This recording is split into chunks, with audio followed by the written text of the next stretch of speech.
Welcome back and thank you for your valued company. We are still on Good Morning Kenya. Time for our first conversation. This Thursday morning, we look at matters lifestyle, our focus centered on the art of writing and the impact of reading. As we clearly say all the time that readers are leaders, leaders are readers, whichever you choose to come first, that depends on you. But my guest is here. That is Jane Mumbi, who is a radio producer. In fact, has been a radio producer for the longest time here at KBC Channel 1. And in addition to that, she is also an author. Karibu sana to the program, Jane. Thank you very much, Doreen. I have been a producer on radio. I am a radio producer. Still a radio producer? Yes, okay. I am, even now, a radio producer. Once you become, it's like teaching. Once a teacher, always a teacher. Yeah. It doesn't matter whatever you do somewhere on the side. Yes, you're always a teacher. Okay. And a radio producer, or a producer for that matter, is a teacher throughout. Because by the virtue of being there, telling stories and doing programs, you are teaching. You are teaching your audiences, you are teaching the public. So I am first a teacher. I actually was a teacher once. After doing my high school. There was that stint of time that we between high school and going to university. I am from that period whereby we did high school twice. It's coming back. You went to secondary school, you went to high school. What was called the A-levels. And the O-levels. The O-levels and the A-levels. Your generation does not understand some of these things. Yeah? You're not aware of these things. You're not aware. But why would you judge my generation does not know these things? No, because you have not experienced these things. You hear about them. Sure. It's different from hearing and experiencing. It's different. I went through that process. So after A-levels, A-levels was considered high. It was called, actually in the village where I come from, you're called that girl from higher. It's higher education. Then after that, now you could go to teach in secondary school. So that is where I started before going to train as a radio producer. Yes. And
I wrote another one, I deleted, and another one. And before this book came about, I had gone through. But again, it was keeping me busy, it was keeping me sane. Because being in the house and you had not planned, it's not like when you go on leave. When you go on leave, you plan what it is that I want to do with my 30 days, with my 2 months leave, or maternity leave, or whatever. But this was so unplanned. So when I started doing this, and it started coming in place. One chapter, then another one, then a third one, and it was in my language, vernacular. By the way, I've been a broadcaster in vernacular. I started with what was called the KBC Central Station. You, again, I don't want to accuse you, but you may not understand this. KBC vernacular, where we were broadcasting 2 hours. So it started coming to me even when I went to Shoro FM, those moments started coming, they started reliving themselves in this book. So I started telling stories. And before long, I had a book. It had come up. By the way, this is not the only book that I did during that time. I did a second book and a third book. They are like about 4 books. This is the book that has come out. It's the book that has been published for now. Through some challenge from friends who are asking me, so why were you writing? Were you writing for the computer to read? Or so through that challenge, I published this book, and it is ready now. Yes. So then you say that you have other books not yet published, so then I believe they're still in manuscript Yes, form. they are. But they're complete. Are they all in this language, Yes. Kikuyu? Yes. But earlier, before we came on set, you were telling me how you've also written in English, sort of like you tried, that's where you began from. Yes. So then why move from English to Kikuyu? It's like creating a kind of a niche. And again, for 3 reasons. I, first of all, discovered that I am enjoying myself. I'm enjoying the stories that I'm telling. So if I could enjoy the stories, I thought that some other people can also enjoy the stories. These are stories about me while I was growing up. It's about my friends, it's about my brothers, it's about my sisters. So if I can enjoy them, my sisters will enjoy them. I assumed. And the assumption is correct, because the people who have seen this book, they have said that the stories are enjoyable. Then I also thought that we are living in at a time when people are not reading much, especially reading their vernaculars. People have been taken over by technology. People are reading, even news. People are fast receiving news from their gadgets. Even before they watch television, even before they listen to the radio, they read the papers. And the culture of reading is disappearing. So to bring kind of back that, and then to learn the language, because our children, my children, my daughters, my sons, they sometimes I speak to them, and you can tell in a sentence they only probably picked a word or 2. And I thought it's a good time to let them start learning to read and understand their language, where it is that their parents, their mother has come from. My youngest child is about 15. She is about now to read. And first of all, she could only enjoy the pictures in the book. Not understand the language. Yeah, although I do speak to her in the language and they understand. Now she can read a sentence and 2, and if she does not understand a word, she can ask, and then she can make sense of the book. Okay, I hear you. I want us to take a very quick breather. When we circle back, Jane, we look at now the contents inside the book and the message it passes across, as well as which demographic it touches. Time for that breather. We circle back with more of this conversation. This is still Good Morning Kenya. Stay with us.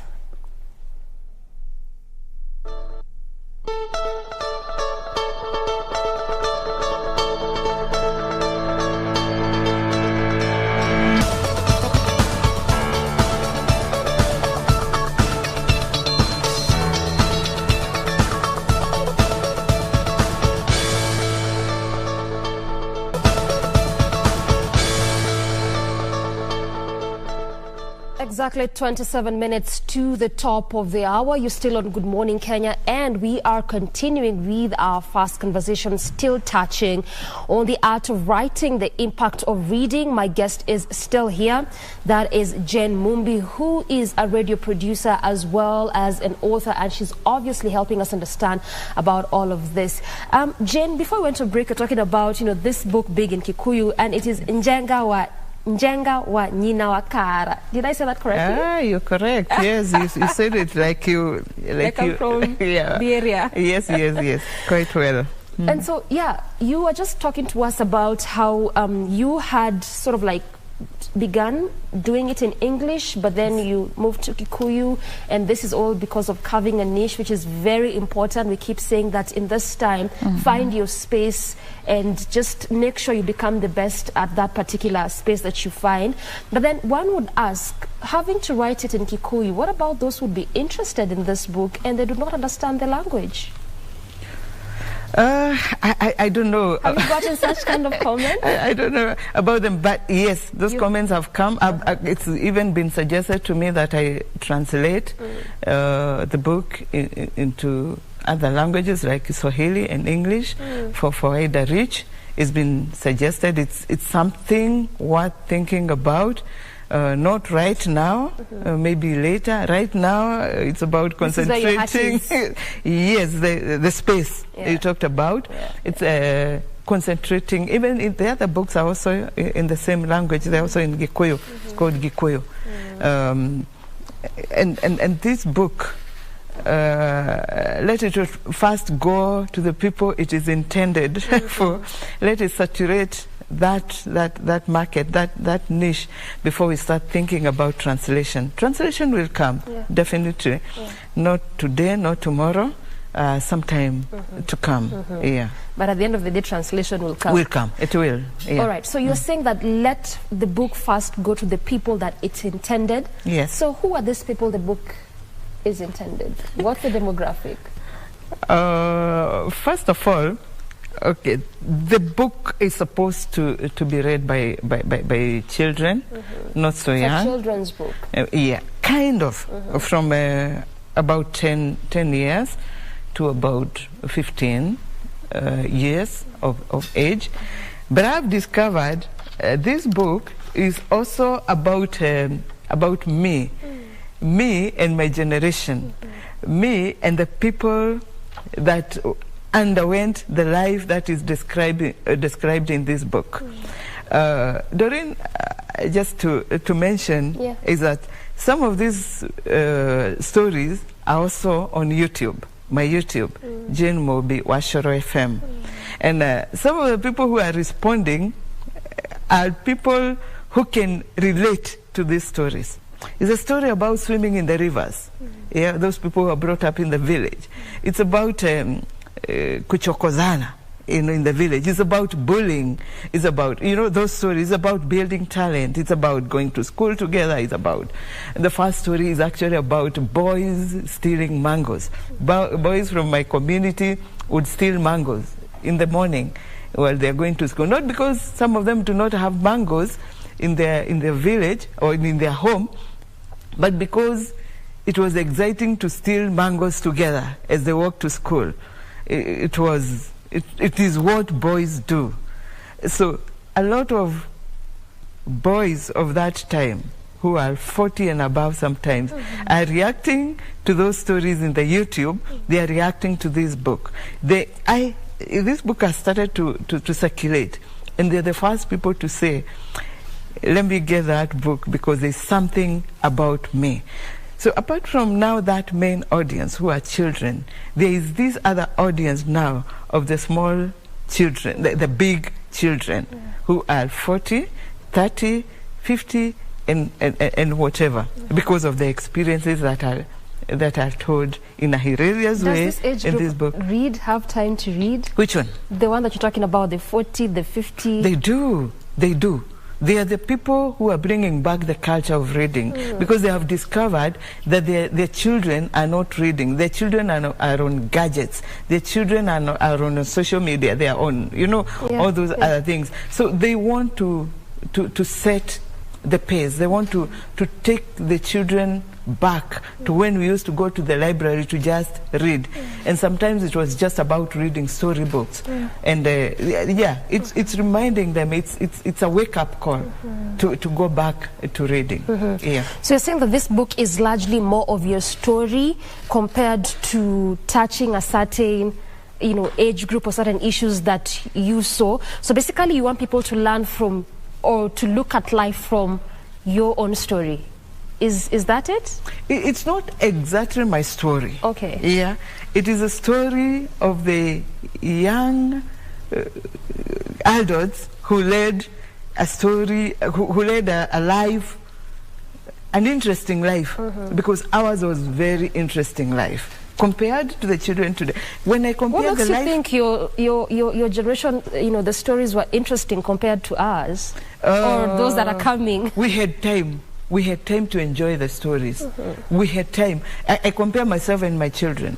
When my daughter come from school, instead of running down the river to look for the ripe mango in the farm and whatever, it is like a cup of tea and on the table for homework. And then she is there on the table until around 10, 11, and she cannot go to sleep until she's done with the homework. My homework was 1 page. I would complete it in school. So I had time to do all the other things. I had time to play with my friends. I had time to enjoy the kind of life that is described in this book. And that is why it's my opinion that I had a more interesting life probably than my daughters. Just to digress a bit, I mean, when you say that, yes, you had a more interesting life, your generation was more interesting, and just going from what you're saying in respect to that example, well, it looks like it was true. You had a 1 homework page. That's not what you'd find in this time. Is it because life has become so competitive? That's why things are thick as is? Yes, I think life has become competitive, but I also think that we are exaggerating life.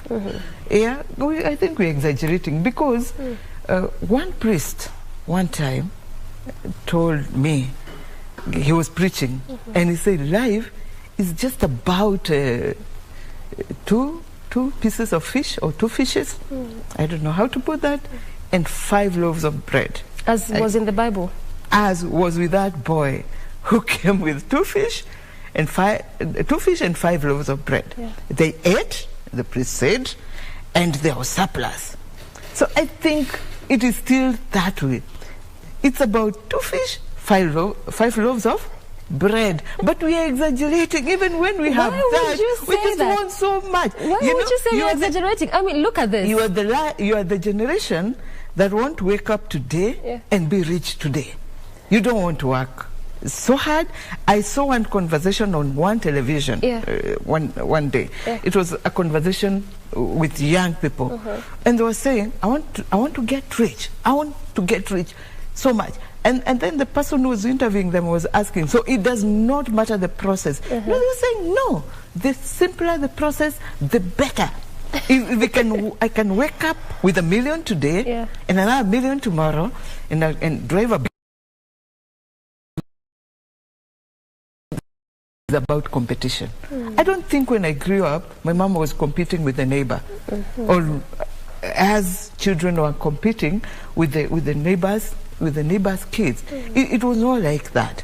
Children nowadays even know the price of the shoe they're wearing, and they would tell their friends, "This shoe I'm wearing is 5K. I do not know how much the dress I wore would cost that time. And I would not even think of asking. So that kind of, I guess it's about these times. Yeah, it's the changes that we have. And again, the exposure, we are exposed. We are exposed so much more than I was exposed. Maybe when I grew up, I was only exposed to the children I went to school with, to the village life, to just around some vicinity. Nowadays, with the gadgets, with the phone, you can see the whole world, and so you can compete with the whole world. And that now informs the shift and how dynamic things and life has been altogether. So aside from just picking around those stories that perhaps what you saw while growing up, more like contrasting that and this generation, because anytime we talk about anything actually in these days, we keep saying, back in the days, things looked something like this, which is not quite the case scenario right now. But also, there's really quite interesting things I picked out from, looking at the profile in respect to this particular book, addressing issues of bullying, addressing issues of talent. And perhaps we can begin from that, because these are things that, regardless of generation or time, they just seem to be this unending negative vices. And schools talk of, primary schools, high schools, whatever. Looks like it's just more like a cycle. Talk to me about this issue, because it's also one of those things that you've addressed in the book. Oh, yes. The book talks about bullying. But the bullying of that time, I wouldn't say it was better than today. Because bullying is bullying. It's bullying. It's bad. It impacts negatively on the person who is being bullied. And just like it does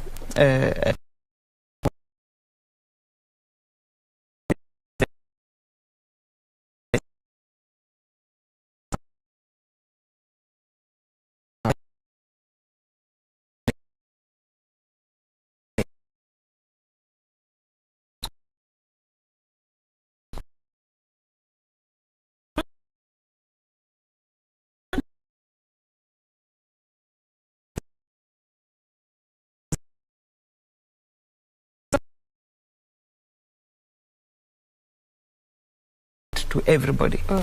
Nowadays, a child community. Yes, it belongs to the community. My mother, before my mother knew that I had committed something in school, I am punished in school. And if I'm punished in school, I would never, unless my brothers come and say that I was punished, I would never come and discuss it at home. Because the immediate reaction from my mother would be, kwani ulikuwa umefanya vizuri ndio uadhibiwe. And so she would add on to that punishment.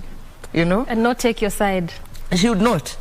She would. If my mother took my side, it would have gone beyond. But even before, she will first deal with me before she finds out later, without probably involving me, what happened. Yeah, but nowadays, my child belongs to me. Even me, my child belongs to me. The teacher would not deal with my child before informing me.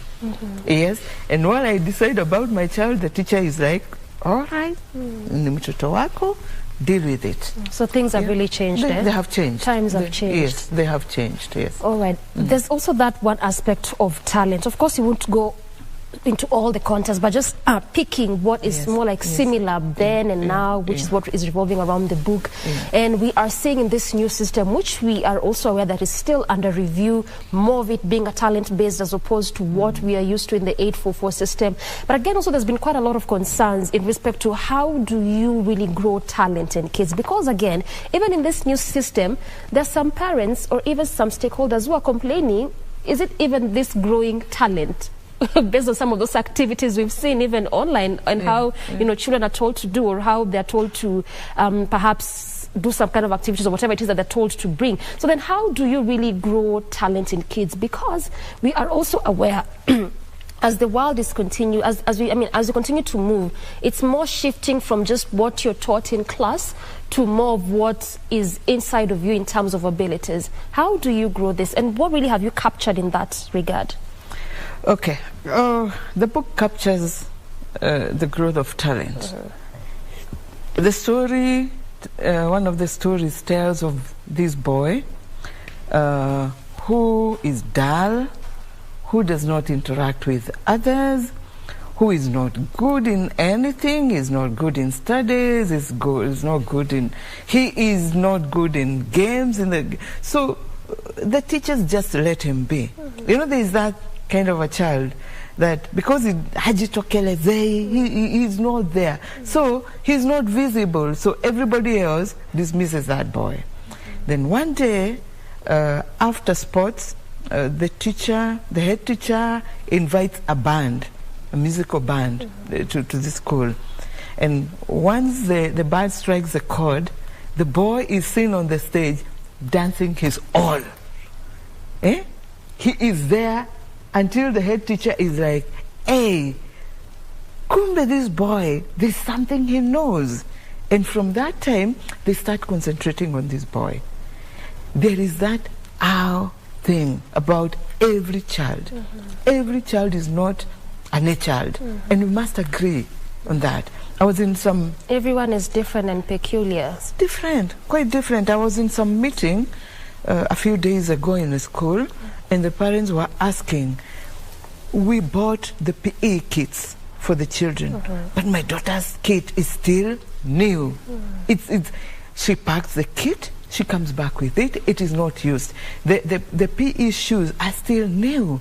So what are you going to do? What are you doing? Because we want these kids to experiment, to go into the field to exercise, because some parents really know and some teachers really know that it is important to grow and to discover some talent in these children. And as parents, we agreed that we want some day or two during the week to be dedicated, even if it is a few minutes, to go to the field. Let the kids play. Let the kids be kids. That is what really grows the child. Not just sitting every day with books, reading. I think we also grew and became somebody, even when every time was not class time. It's good. We appreciate what the teachers are doing, but we also want them to do a lot in terms of growing the talent, discovering the talent of our children, of the children. It is important. We have seen some people putting food on the table just because of talent. Some artists, some musicians, some footballers, some runners, some name it.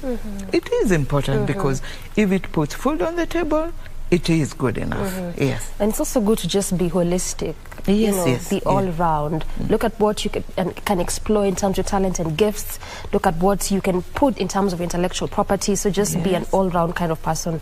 You never know what actually will make it for you at the end of the day. That's true. You're launching the book on Sunday.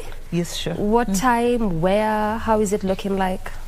This book, Jenga Wanyina Wakara, is being launched on Sunday from 2 p.m. at Blue Springs Hotel. Blue Springs Hotel is on Thika Road. It's just on the road from 2 p.m. going on. The Shoro team is also doing a Mugithi night in a celebration of the book in Thika at a place called Delview Annex from around 6 p.m. Mpakache. All the way. That is the Shorol team and a lot of artists whom have grown. I have grown in the process of doing my work on Shoro FM, on KBC, as a producer and as a presenter. For the years I've been a presenter. So they are all coming to support, in support of this book. You're also invited in support of the launch of the book on Sunday, this coming Sunday. Yes. And we'll make it a point. For the years you've been a presenter and producer, now you're on this other side. I'm a northern now. I'm a northern. They told me, the others who've been there on time, they told me there's something called book signing. So you get a good pen. For the many that will come for on that the many Sunday. people who will come and buy the book, prepare to sign as many books. And I sure will. I will. Yes. If you buy a book for your friend because it's not for yourself, I will sign it for you. Well said. What keeps you what motivates you in respect to writing? Because writing is not one of those easy things. Perhaps also when you look at your own experience, you've also gotten concerns, as you said earlier, for those that would want the book to be in different languages. But then what keeps you, what makes you say, I'll continue doing this, I'll continue writing? First of all is the support. I've received quite an enormous support from friends, from people even on social media where they can see this book, from YouTube. I said my YouTube channel is Jane Mumbi Washoro FM. The subscribers, people who are going through the stories and the comments. Above that, it's these three objectives, that people can enjoy reading a good book. That is very inspiring. That people who want to learn the language can use the book as a platform to learn the language, because it's written in pure language, even in the vowels of the language, in everything that is Kikuyu. So that ability, that opportunity to learn the language and read and enjoy the stories they are in. If people can read and have a laugh, if one person can get their stresses addressed through reading this book, through listening to the stories on the YouTube, my job is done. Your job is done. Yes. You feel fulfilled. I feel and very, you feel very impact fulfilled. has been made. Eh? Yes. Yeah. Yes. There's also one thing I'd want us to address. We can talk about the books and writing. Many of them, you already have 3 underway, yet to be published. This is the first one to be published. Yes. But you also alluded to this a bit earlier. There's this thing we call the culture of reading. That's why even earlier on I asked you, this age of 40, 50, which could also be more like the target audience kind of, do they even have time to read? And let's not even talk about my generation. You talked about us being on the socials, but then how do we revive the culture of reading? What recommendations would you put forth? Because it's just so much to write, so many books, and then now it's reading. I had one, Doreen, yeah. But we just have got to keep time. We just have to create time. How so in this very busy society, especially now? People are chasing to make money, and also knowing with the high cost of living, is it a book you'll take to read? Is it money you'll go to look for? No, how do you create this time, Jane? Do not read and look for money at the same time. But when you're seated and having a nap, and having a small break, read a chapter of the book. I'm not saying that we are able to read. We could sit in the library and read books the whole day. And when we get out of there, you have read. We actually used to compete. How many novels have you read? You know, the James Hadriches of that time, whatever. So how many have you read? I wouldn't say that today it's easy to do that. But before you sleep, instead of going to the gadget and let the gadget lull you to sleep, let a book lull you to sleep. Read a chapter, read a paragraph, and that way you will even be showing the children the way. Because I think reading is good. The culture of reading is good. It is good, Actually, reading is good. It improves your grammar, helps you get more knowledge and insight about issues in life, not just what you're used to and what you've come across. There's just so much that you can get from reading. As we wind down, Jane, what will be your call to action, even as you address on that issue of reading, respect to the launch of the book, respect to the various other books that are coming up for you? One of the things I would say is that, like you said, like you alluded, life is very stressful nowadays. Have some time to